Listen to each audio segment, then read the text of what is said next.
One of the things as well that was put to me by an analyst in recent days is that if you look at Mark Kelly, former fighter pilot, astronaut, he gives the national security message and can help bolster Harris on an area of weakness, that being the borders. Yes, and Senator Kelly has not been hesitant to break with the Biden administration over handling or mishandling of the border policies. So he does bring that extra element to the ticket, and he does have a stellar background professionally in the Air Force and in space.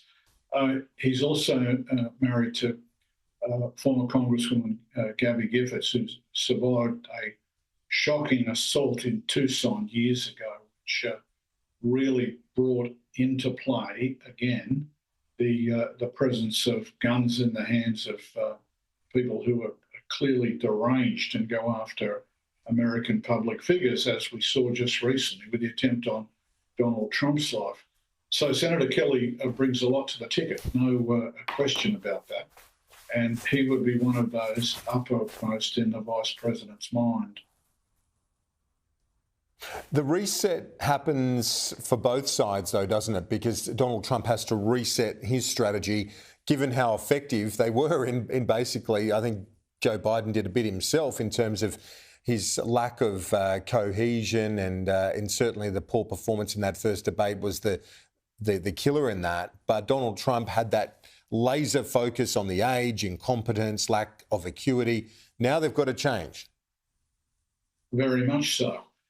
The Trump campaign was focused almost exclusively on the frailty of President Biden. And if you look at the statement that Donald Trump issued after Joe Biden announced his withdrawal from the race, it was so lacking in grace. You'd have to assume that there was a lot of personal venom there in the Trump approach. Now, it's true Joe Biden will remain in the White House as incumbent president, but the focus is now on the vice president as a presumptive Democratic nominee. So the Trump campaign really has to recalibrate its approach. Now, in The Atlantic, just in the last few days, I noted that some of the senior Republican campaigners had told the magazine that their worst fear for a campaign was the institutional democratic framework that opposes them.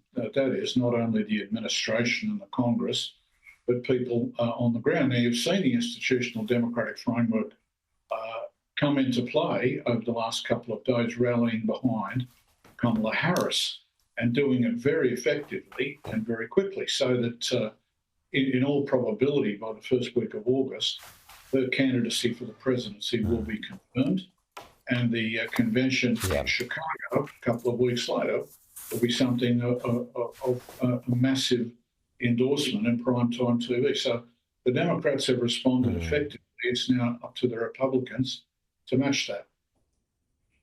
Given them some sense of hope, can they sustain the enthusiasm to get people out? That remains the question. Stephen Loosley, thank you as always.